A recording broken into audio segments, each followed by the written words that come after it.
take the mask off for the duration of our presentation. Can you hear us clearly? All right. Helps when you turn it on. All right. We good to go? Everyone hears clearly? Great stuff. Thanks for coming. Weird time of year between Christmas and New Year, but maybe we're all getting a bit bored anyway, so maybe we're doing you a favor. So you can thank us later. My name's Jim Donahay. I'm one of the editors on this new book that we're here to talk about today, called Smash the System: Punk Anarchism as a Culture of Resistance. So hopefully you've read a bit about the book already, but I'll talk you through the genesis of the book in just a moment. And let's introduce Brian, who's with us today from the US of A, very exotic. He's a participant in the Crime Think Ex-Workers Collective, who you may have heard of before, quite a famous anarchist group, you don't mind me saying. And they have their roots in this sort of punk hardcore scene in the US of the mid-1990s, and have been still intertwined with punk during those years. I've described it in the past as a punk anarchist group, which you might take umbrage with, but you can do that in a moment. So I'll give you the overview of the book, and then I'll pass over to Brian, who'll give you a little bit of a spiel. And then we'll open it up to some questions from yourselves. I think we're having a live stream as well, so if there are questions from the interwebs, they'll be read up to us as well. Is that okay? Right, so this hefty tome is the first book to be published in the Anarchism and Punk book project, which is a whole series of books. I think we'll end up 3, hopefully not more, because it's a lot of work. And it all came out of a conference, the Anarchist Studies Network conference, back in September 2020. It was held online, all the lockdown stuff. And we had 3 panels on there that were all talking about punk and anarchism and the relationships between them. So myself and Will, one of the co-editors, thought, maybe there's a book to be had out of this. 9 chapters. We'll put out a call for 1 or 2 more, fill the thing out a wee bit. And so we did put out a call for chapters. Who's got something to say about the interrelationships between punk and anarchism? And we were expecting 4 or 5 more chapters to fill out our little book. That'd be nice. We got 96 proposals for chapters through, which was kind of a good news for us. It said, okay, we're talking about something that people are really interested in. The scope of the contributors in terms of their geographical locations, the different sub-issues they wanted to talk about, was much more diverse than I think we ever could have hoped for. But we had it was a problem for us too, a good problem, right? If we want to do 1 book, we would have to tell about 70 or 80 of these people who had taken the time to send us a proposal that, no, we didn't want them for our book. So rather than offend that many people, we decided to expand the whole thing out. And so we did. And this is the first part of that. We did a crowdfunder at the start of the project to raise money for translations of chapters, so people could write in their own languages. We would translate it into English, which would take down a barrier to contributors and participation. I think that's been very effective with at least one of our translators in the audience here.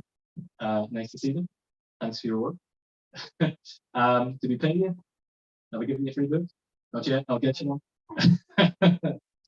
And we were also able to use some of the money as a subvention towards the production cost of the book. So it cost £7, which is pretty damn cheap for a book these days, and it's 4 centimeters thick. So I mean, if you take a £1 per centimeter ratio, I mean, it was 120 a centimeter for the spine of the book. That's pretty good. So do buy it. In this, we have 16 chapters, as well as an introduction by myself and my co-editors, and a foreword by the Crime Think Ex-Workers Collective. And they cover everywhere from Latin America to China to South Africa. What else have we got in here? England is a place. I don't know if you know it. Greece, all across Europe. Different contexts of authoritarian communist regimes and how punk has existed in and against those, in liberal regimes, in fascist regimes, in the transitions between different sorts of authoritarianism, different sorts of repressions to do with gender and race and sexuality, you name it. And that's where the title really comes from. So rather than say, smash the state, well, okay, that might not be the exact repression that you're struggling against in that context, but I think that smash the system kind of covers it. Whatever system it is that punk finds itself under, it is repressed by, and in turn, it resists that. So that's what the book gets at, this kind of diversity of contexts of punk anarchism as a culture of resistance, and the ways it looks different in different places and different times, but also some of the commonalities across all those contexts. So I hope you do read it and enjoy it, and I hope you get something out of it that might resonate with your own experiences of punk and anarchism, but hopefully it will surprise you as well. It surprised me.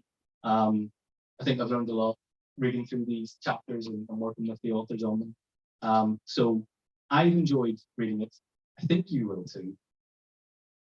And that's kind of my introduction to the book. Finish, and I'll pass over to my comrade Brian. Thank you. I'm very happy to be here with you this evening, coming from the United States. And yeah, I'd like to be able to see you also. Go ahead. So it's true, I come from an anarchist collective. It's very important to us that I emphasize that our idea of what it is that makes life worth sharing with people is that we should be that we should have egalitarian relationships. That the most liberating, fulfilling way to relate to each other is as equals. And anarchism for us is the struggle against all forms of oppression and domination, for a life in which everyone can decide for themselves what they want to do with their potential and achieve those things. Am I in a room with other anarchists, or is this? So this is all happening. Great. It was through punk that I first was exposed to anarchism. I grew up in a small town in the South in the United States, and you know, I didn't start out looking for a political ethic or ideology. I just started out as a sort of instinctively rebellious young person. You know, met other instinctively rebellious young people. Somebody gave me a cassette that had minor threats and Persian conformity on it, and we started a band. We were 15 years old. And you know, the things that we did over the next 5 years together were still pretty politically incoherent. But in the course of that time, we became part of a local community in which people were making music themselves rather than buying it from a shop or paying a lot of money to go to a stadium or something. And this structurally introduced us to the values and the format of anarchist social relations. We didn't know it was that at the time.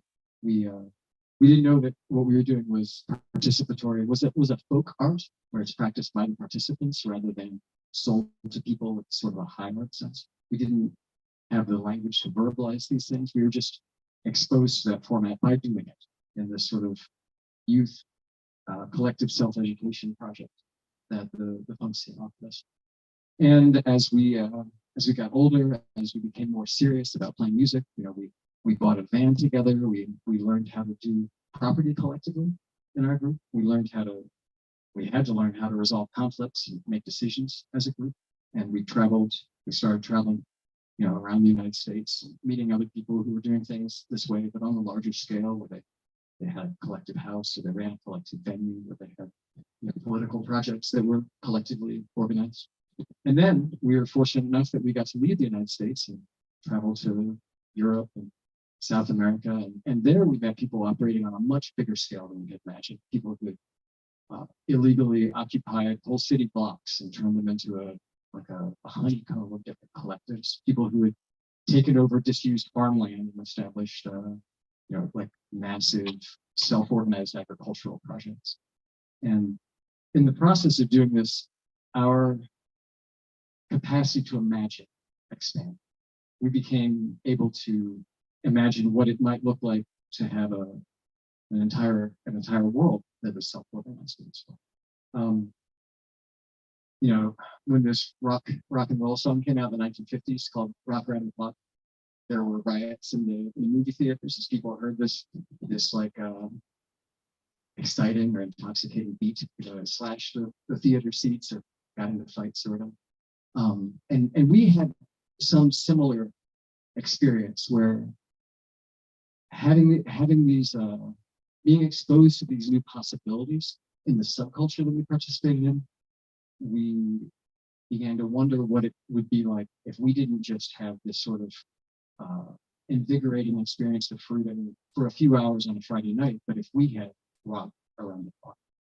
And this is what punk came to mean for us.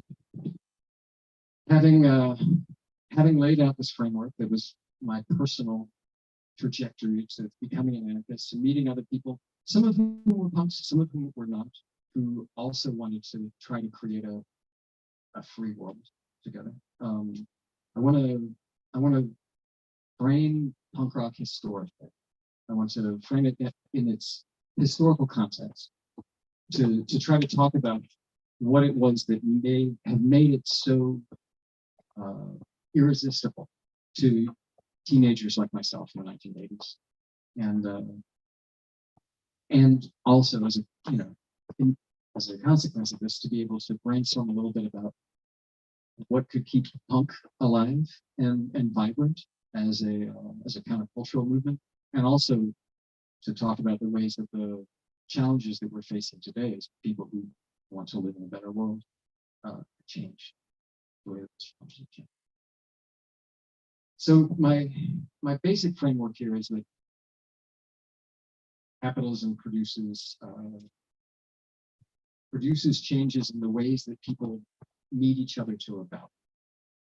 The first format for rebellion, or resistance to capitalism, let's say that the very first format, of course, was indigenous resistance to colonialism.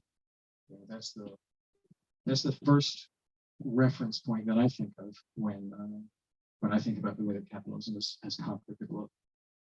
There were many people who chose to fight and die rather than to enter a world in which everything is commodified. After the integration or the colonization of people's lifeways by industrial capitalism, you start to see this.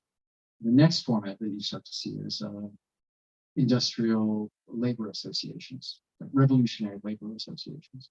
And when these started to become very common in the 19th century, they were by and large illegal. They were illegal, unsanctioned organizations that brought workers together to imagine what their lives could be without capitalism, without being, without wage labor, without the commodification of everything around them. And this model of these revolutionary labor associations set the stage for uprisings like the Paris Commune revolt in 1871. The way that people were coming together was not just a way to try to get higher wages, but a way to imagine together what it could look like if workers and other people who were excluded from the power structures of capitalism and aristocracy were able to collectively decide on what their lives should be like. Today, many people, when they think about resistance to capitalism, they still think about unions. But I want to argue that at least in the United States, the effectiveness of what unions can do to threaten the capitalist order has reached a plateau, let's say. And I would credit that to the way that at a certain point in the early 20th century, a lot of these labor unions were legalized and institutionalized and became a part of the functioning of the economy. In the United States, this happens with, after Henry Ford creates or popularizes the assembly line, right? And Ford, eventually has to pay his workers enough that they can all afford to buy the cars so that he can mass produce them and keep making a profit. And as the labor unions are legalized, they come to take a role in capitalism of keeping wages just high enough that the workers can afford to participate in mass consumption. They play a stabilized role in this one. Now, of course, today we're seeing the end of that era where there's not enough to go around with the overaccumulation at the top, and while the unions are not able to produce some of the gains that that we would all like to see, at the same time, the whole system seems to be shaking, if not toppling. But for me, this maybe explains why in the mid 20th century, the next generation of young people, when they looked for an open space in which to rebel, they didn't look to the workplace, but they looked to their leisure time. They looked to their social lives. And this was the first generation of rock and rollers, right? And specifically, rock and roll in the United States, at least, started out as a predominantly black and underclass movement, a predominantly black and underclass folk art. It was not the commodified thing that we see now in record stores or on YouTube or something. It's something that there was a new attempt to create a space for liberation, for social experimentation. The way that, if you follow my argument, that the way that the threat presented by labor associations was sort of neutralized by granting a sort of a reformist version of the demand that people were presenting and co-opting the format with the legal unions. In the same way, the threat that early rock and roll presented was also co-opted in the format, in the sort of reformist version that was presented with the rock and roll that was mass produced in the 1960s. The record labels colonized the space, got white musicians in front of a mass audience, and created, made it into a cash cow, right? Created a channel through which to absorb all of that youth unrest into a profit producing model. So, in the late 60s, as the contradictions in that format were sort of coming to the fore, you had Woodstock, which was a vibrant display of youth rebellion, and up against the wall, motherfucker, these sort of proto-punk anarchists from New York City tore down the fences so that everybody could get into Woodstock for free, But you also still had this sort of hierarchical format where on the stage you had these bands playing, and they're all going to get big record label deals after this, and then you have thousands and thousands of ordinary people watching them from the mud. This created its own contradictions inside the space of youth rebellion, which I'm going to argue gave rise to punk as a rebellion against the way that capitalism had commodified and co-opted the youth rebellions in the 1960s. Starting in the 1970s, you have the emergence of several different, more sort of niche subcultures. Everybody had bought the Beatles albums when they came out, right? Large numbers of people bought the Beatles albums. In the 1970s, you see, heavy metal emerge. You see, the first hip hop and rap emerging, and you see punk. You see this sort of diversification. At the same time that the market, having sold as many mass-produced commodities as they could, had started to produce sort of niche market commodities, right? A wider and wider array of things. Now, this is the context in which the first punks, presumably without meaning to, so diagnosed something that capitalism was not able to offer at the time, which was like a participatory model.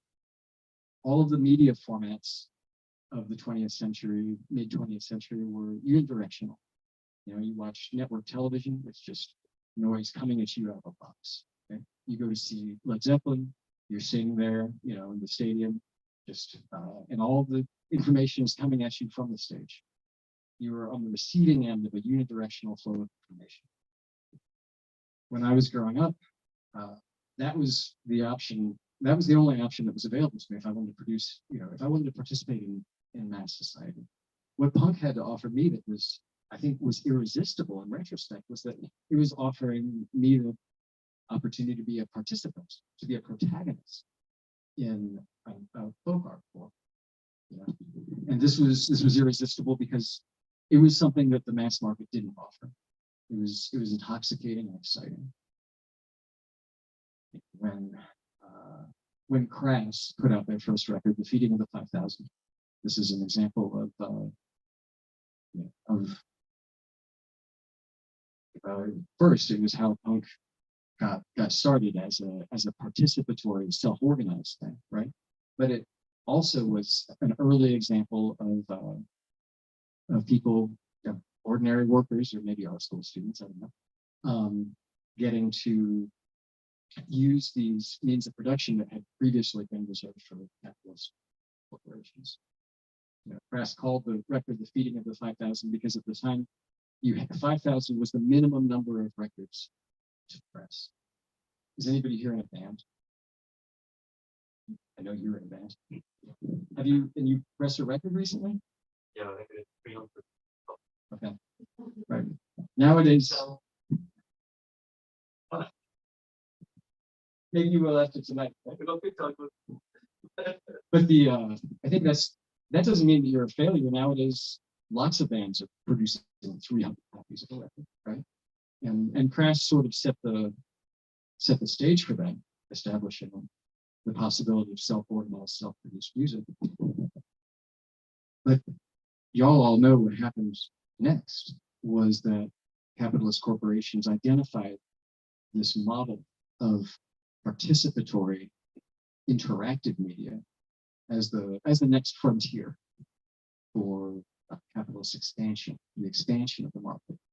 And as a consequence, we see these social media corporations, TikTok and so on, where everybody can be an artist with a lot less investment of time and energy than it takes to show up to band practice every Sunday. I feel like I'm making the argument that structurally, punk is actually a more old-fashioned thing in the kind of participation that it enables than the very low investment form of interactive media that something like TikTok offers. And this means that punk is like jazz. There's going to be punk for many decades yet, but it means that the thing that made punk unique and dangerous and irresistible to certain, rebellious young people in the 1980s has arguably been superseded by history. I'll get back to that in a second because I'm not hopeless for what punk could be. I just think it's interesting to think about what has given it force, and if we're thinking about continuing to be in revolt against the way that capitalism commodifies everything that we do and reduces all of our motivations even to profit seeking. We have to keep up with the avant-garde co-optation also. So that brings us to the present day. The anarchist collective that I'm in has just been kicked off Twitter by Elon Musk, who recognized the desirability of this social media platform and is in the process of co-opting and taming it in the same way that happened to rock and roll and then to 1960s and all these things before us. And this puts us in a new situation where once again we have to identify what it is that the capitalist system fails to offer, not just us, but everybody today. And the good news for people who are seeking revolutionary change is that a lot of people are suffering right now, actually. There isn't really a comfortable middle class that is well integrated into the functioning of the order anymore. Maybe in some islands of social democracy, maybe in Norway, not any longer in Scotland. But this is a time where the things that drew me to punk as a rebellious young person are actually, some of those things are things that everybody is experiencing. The collective that you know, comrades and I participated in coming out of our experience with punk was, you know, our point of departure was that we wanted to propose possibilities for collective transformation that wouldn't just be grounded in subculture, something that would extend across different cultural contexts and that could bring us into dialogue and connection with people coming from a wide array of different backgrounds and reference points. And I think that's the situation we're in today, where rather than people being in these sort of discrete siloed subcultures, and and rebellion arguably being sequestered in these particular subcultures, rebellion is something that has something to offer everybody. So I want to end with the question of what it would mean to have a punk, or we could just call it, if you're not here because of punk, we should call it a movement that would address the problems and challenges of our time outside of any possibility of co-optation by the existing capitalist, investors or promotional system. That's what I'm thinking about tonight in reference to this. So that's probably enough, right? We can have a lively discussion and debate.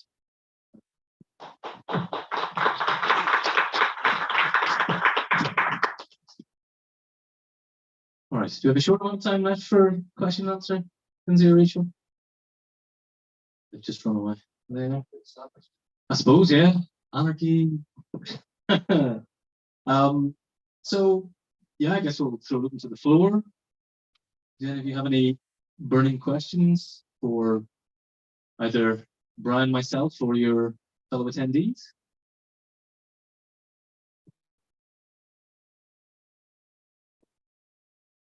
We've got all night. Surely somebody here has a dog in this fight. Surely somebody here is like, that's not what punk is. You're totally wrong. I mean, I think what I hear from you is this like tension between a certain nostalgia for back in the day, right? Whenever that day was subjectively, and a kind of hopefulness that there's still relevance to, that's irrelevance, not irrelevance to what punk was about, how it might persist or change to be relevant today. Use the word relevance again. I don't know. But lots of people you'll speak to will say, "Oh, punk is dead," or when they talk about being back in the day, the second they stop being involved with punk culture, to them it is dead, and they won't hear anything more about it. And so some people that might be the period from November 1976 until January 1977. For others, it's from 1991 until 2007, and for me, it's still lingering on somehow, despite everything. But I don't know. Do other people have hope for punk? Is punk dead? Look, great. Perhaps a little bit about like the nature of your 16 contributions, Brazil, to Greece, to the US, Japan, etc. The extent to which these chapters obviously covered in several decades, but like, do you find much overlap across continental between countries, or is it quite siloed? Like just now, for example, one for punk bands like Bob Dylan from London were recently on tour in the US and literally getting into arguments with sort of MAGA type in the crowd. Some of them maybe just taking a cake for the cake, some of it like quite different clash of cultures. So with a lot of that is between both anarchistic and also punk quite often emerging within a very specific context. Mm. Do you find much across countries? I mean, I don't know. Are there MAGA punks? Yeah, you've blown my mind there. There are no MAGA punks in the book, to be clear.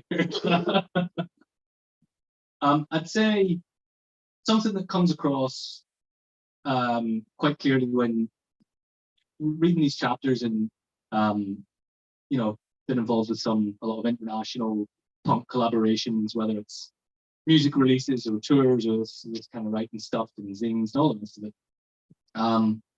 The flows of punk culture, even though it's supposed to be a direct communication between people who are part of a global punk consciousness and identity, the flows of culture still map onto the flows of neoliberal capitalist culture. There are centers. The global north dominates. You can see it with somewhere like Indonesia, really big, vibrant punk scene. Been vibrant for a long time. And loads of bands from Europe and North America and Australia will go to Indonesia and tour around and have a great time and feel very much part of the global punk scene, right? And so, oh, we're all punks together. But to see that reciprocal tour of Indonesian bands come on, it's much rarer. It has happened. Kras Kepala have toured in Europe twice. Turtles Jr. were in the UK just recently. But those are fairly exceptional because of all the obvious reasons, because of the inequalities in terms of access to resources in relation to racist border schemes. Just getting a visa to, enter Turtles Jr.'s tour, for example, was supposed to be all across Europe, but they could only get the visa for the UK. They couldn't get a visa for Schengen. So their tour was cut short. That doesn't happen to UK bands playing in Indonesia. They turn up and get their holiday visa on arrival and borrow some instruments, and it's not even a problem. So I think that's something we could do more to challenge. It's like decenter the cultural connections. I don't know if this book is part of that because it's published in English from, well, UK and Ireland and North America and the US. So I think maybe there's more we can do to challenge that going forward in terms of our own approach to things. And maybe, we translated 2 of our chapters. But again, it's from other languages into English, into the language that we're all expected to speak and read on a global basis. So that's something that comes across to me and something I think we can and should do better on. So it's clear that punk is global and there's global punk consciousness, but we don't do enough to de-center and break away from those cultural flows that we just seem to end up mimicking.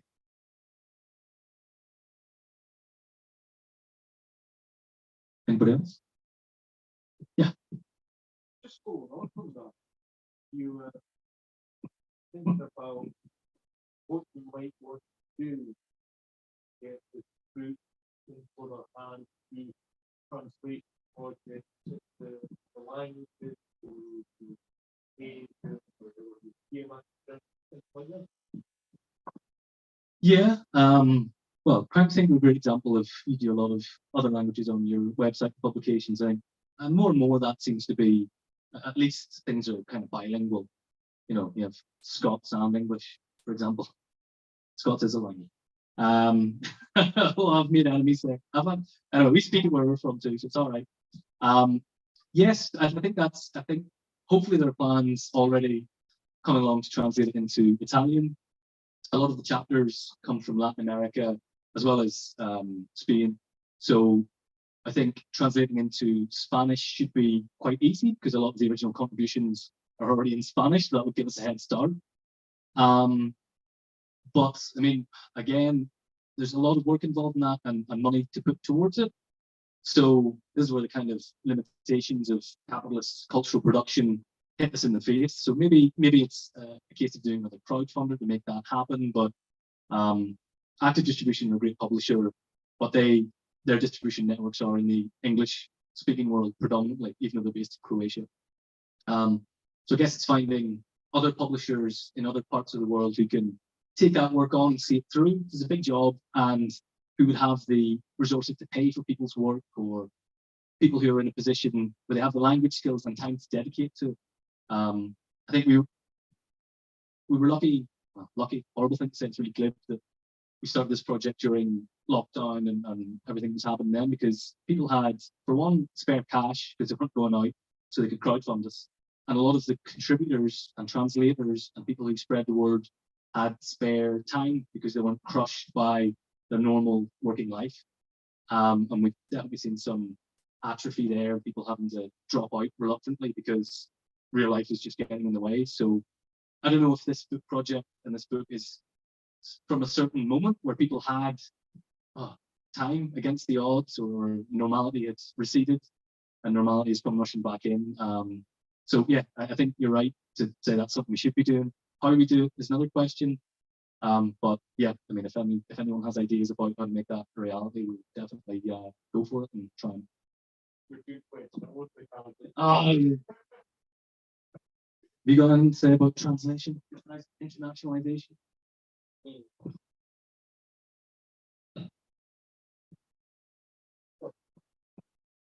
One of the things that made punk really powerful is that it's based in music. So it's which is a universal language, right? So I mean, I from being a punk, I learned everything I know about geopolitics from going to Brazil and learning from people there about the effects of U.S. colonialism, or going to Bosnia and learning about the Civil War, or something, from people there, and the fact that the music itself is able to speak to people who don't have very much language. And some of my favorite examples of this are the Força Macabra, the Finnish band that liked Brazilian punk so much that they learned Portuguese so that they could sing in that. There's some really inspiring examples of internationalism just in the aesthetic traditions of punk, and I think that's instructive for me also. If we want to make participatory international movements, they shouldn't all depend on people being literate in a particular language, right? They should be inclusive. One of the things that I really like about punk, and that a lot of activist circles don't offer, is that punk was actually more working class than a lot of the activism I participated in, just because the music actually met an immediate need that people had for sociality and for connection. That it wasn't just that once all their needs were met, they could then muck around in the world and try to make things better, but that it was meeting their needs immediately and directly. And we can think about how to be doing that when we engage in international organism.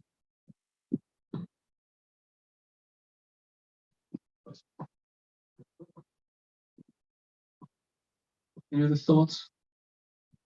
Criticisms? Probably haven't read the book yet, so you can save those for later. I should say as well, we're also selling some of these lovely posters, which are numbered, which I'm told makes them more valuable. They're £3 each, so booking a poster for a tenner, I think that's a good deal. But any money from those goes back into our crowdfunding pot to help us keep going with bits and pieces. And who knows, if there's money left over, maybe it'll go towards some of this kind of translation work that's already been suggested. Anybody still playing in a punk band in Edinburgh? Gutter Blood. Oh yeah, I like that. That sounds good. When we spoke in London, the audience was comprised of entirely 60-something-year-old people who had all seen the Sex Pistols and were all bickering furiously with each other about whose fault the punk was, or whose fault the end of it was. Yeah, it's great for me as a person who actually missed all that. But it was definitely that thing. I sort of alluded to it earlier, where people talk about punk back in the day. A punk guy in the street walked past and, hey punk, and came up to borrow a pound for his bus fare. I used to be a punk, Sex Pistols. All I was like, yeah, okay, mate. But you meet a lot of people like that, and yeah, it's a specific time and moment in their lives, and for them, that's all of it. To meet a lot of people who maybe everyone you said everyone's got some kind of opinion on punk because it's such a popular art form, music form. But a lot of people just see it as a historic, nostalgic thing. They'll go out to see a band, but it's a band they used to like 20 years ago, and they'll pay £40 to see them. And I think there's a word for it now on cool social mediums. They call it legacy punk. And I think that's really, I think it's awful. So I'm quite interested to. I'm always pleasantly surprised when new manifestations of punk come along that I wasn't expecting or hadn't heard of. There's a great chapter in here about some of the trans punk bands in North America. One called Girls Living Outside Society's Shit, and one called the Hers Collective, and all the stuff there in terms of incorporating kind of the contemporary queer feminist narratives and embodiment into their music, including aesthetically in the ways they're thinking about that. Or when people take a sort of retro futuristic approach to it and bring new instruments or old instruments into punk music, and I guess the folk music thing was big in the early 2000s, and then something will come out of Indonesia that relates to their specific musicality and all the rest of it. So I think as long as you keep your eyes and ears open, there's always something new and surprising coming along. So I think as long as I'm being surprised by punk, I can keep living with it. And as soon as I slip into nostalgia, then it's time to get out of the way. Maybe controversial.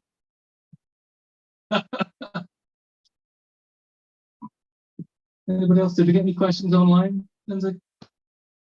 Don't have any questions on Just reverent silence. this. Right.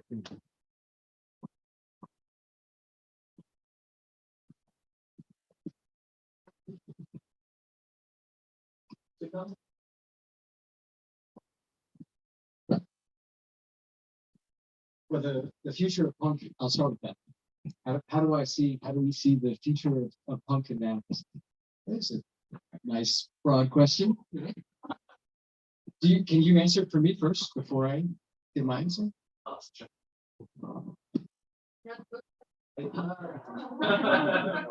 Just cold though, on the spot. Do you have a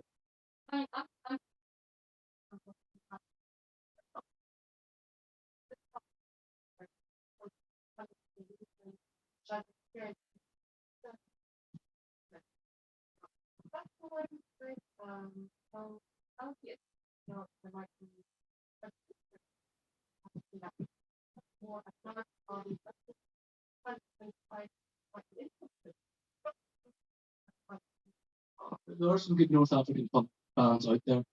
Well, I know some of the Moroccan ones especially. I'm not so sure about Egypt, but I'm sure they're there. So I don't know. But yeah, that's not the future. I'm just getting back into nostalgia. So forgive me. I think Darrow Green had a quote: "Nostalgia is heroin for old people." But now that I'm old, I must be addicted to nostalgia. I was a few months ago. I was in Paris to organize with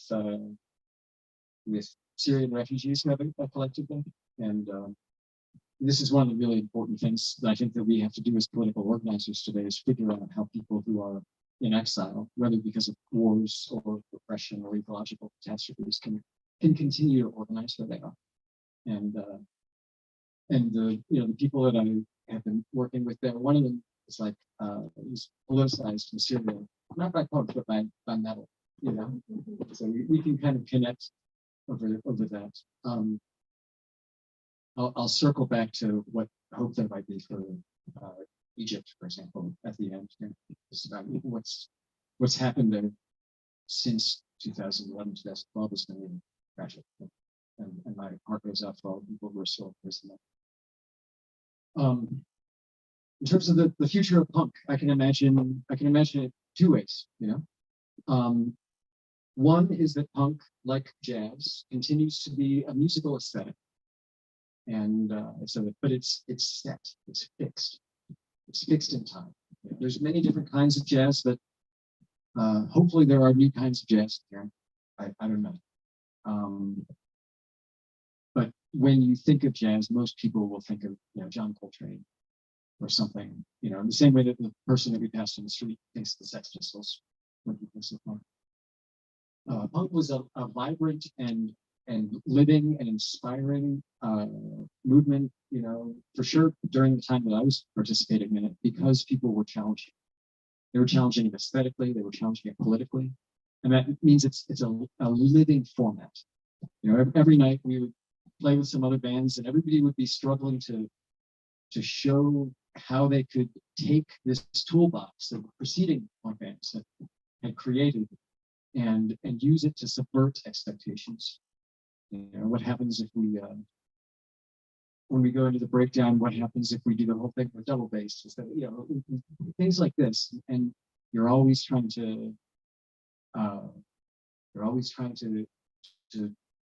to threaten the conventions, and by doing so, you keep them alive, right? Hopefully, young people are doing that with punk right now, and I'm just too out of it to see what that would be. But the risk of what could happen to punk is that it becomes fixed as a set of expectations. You know, all of the young people in the town that I live in, there are punks, and in fact, they're more likely to be activists than other people, because one of the beautiful things about punk as a do-it-yourself tradition is that if you're a punk and you learn about something, you can't help wanting to do it.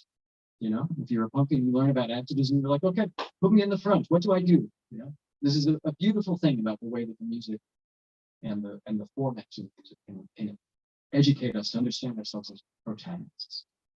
But the young people who have gained this beneficial thing from punk, actually, they're all just playing in bands that sound exactly like the 1980s.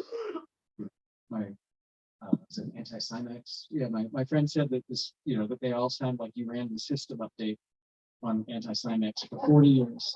You know, like you know, it was banned from Sweden in the 1980s, and it's exactly that, but with the technological improvements in amplifier technology. You know, for me, that would mean that punk would cease to do one of my favorite things about it, which is that it threatens and destabilizes the status quo.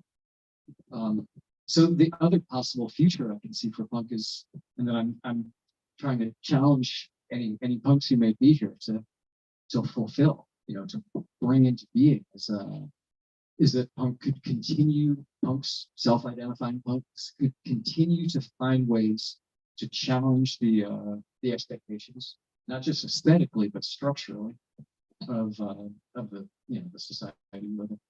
And an example of how that could go, I was texting you about this earlier. When Pussy Riot performed that song in the cathedral in Russia, I thought that was a pretty punk move, you know, and I mean, it's reminiscent of what the Sex Pistols did when they played "God Save the Queen" on a boat going around London. You know, it's an intervention. It's not legacy punk for 40 pounds. It's an intervention in mainstream society. You know, you're saying, here, we're threatening everything. Right? Not to say that threatening is not the only good verb. There are also some other good verbs like, you know, support. But that was, in both cases, Pussy Riot and the Sex Pistols were threatening something that should be threatened, right? And when that happened, I was like, you know, I would like to see some young riot girls in the South, in the United States, say, you know, we are Pussy Riot, and we have written the next Pussy Riot song, and we're playing it in the Southern Baptist Church, you know, interrupting what they're doing, and it, you know, could go viral on TikTok or something. You know, that would be a way to use contemporary social media against itself to you know, valorize or popularize in-person creative acts and arts. That would be exciting if that could be a future of punk, to continue to be interruptive, to continue to be challenging and disruptive. As for the future of anarchism, or let's just say social struggle, well, like I don't know, like I said, I feel like we're at the end of another period of co-optation.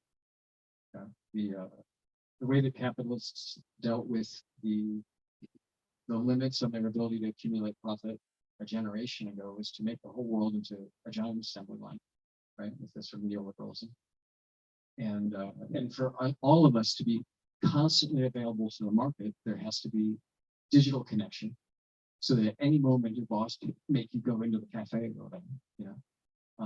But the side effect of that was that everybody could just get on Twitter and say, you know, there's a demo going down right now because they killed this person, and everybody would go there and create an ungovernable situation, you know. And that, you know, that's why people wrote "Thank you Twitter, thank you Facebook" on the walls in Tunisia and Egypt, even though actually when it went down, the internet was put out, you know. So let's not give it the internet too much credit, right? But there's a period around the world where the sort of new connections that social media made possible could also contribute to disruption. And for sure, the ruling class is now trying to figure out how to make sure that we stay available to the market, but without being able to coordinate with each other to resist. So that poses challenges, that poses questions for us that maybe punk can help with, because punk, not that we all have to, shave our heads in funny haircuts or something, but but it gives us reference points for what a participatory, horizontal, decentralized movement that precedes digital connection looks like, right? A participatory, horizontal, decentralized movement that actually requires more collective investment from the participants than just trying to get a meme to spread. I think that we can look to that as a reference point as we try to build movements that won't just come together for one night when everybody responds to a post on Facebook, but that can build consistent long-term connections and a shared vision of transformation. And those are the movements that we'll need to be able to confront the new dictatorships and repressive regimes all around the world. So our collective we've been organizing together now for a quarter of a century, and I don't know exactly what we'll need to do to rise to challenges in the next 10 years to be able to help all the people in different parts of the world who are in struggles right now, from anti-war resistors in Russia to young women in Iran to people in the small town that I come from. But I know that, as I was saying before, people are going to need forms of resistance, and we're going to have to find each other. So, the future, I'm not sure, but I'm determined to be in it with you. That's right. Unless anyone has a really burning question, I think that's a nice enough point to leave it on, a hopeful point. Because, looking at so many people, I think you've got more criticism coming, so just wind it up. If everyone's happy with that, thank you very much for coming on. Thanks, Brian, for your contribution. Thanks to Lindsay and Rachel and everybody here. I want to add that I brought some books and zines I can just give away that are around the corner of it, if you're interested in any of the stuff that we publish. And first of all, of course, you should get this book and talk to this enterprise. It's for sale here from this venerable bookshop. Posters, if you want a poster, come to me. Yeah, thank you very much. We'll be hanging around for a little bit if you want to chat a little bit longer. But thanks for coming. Really appreciate it.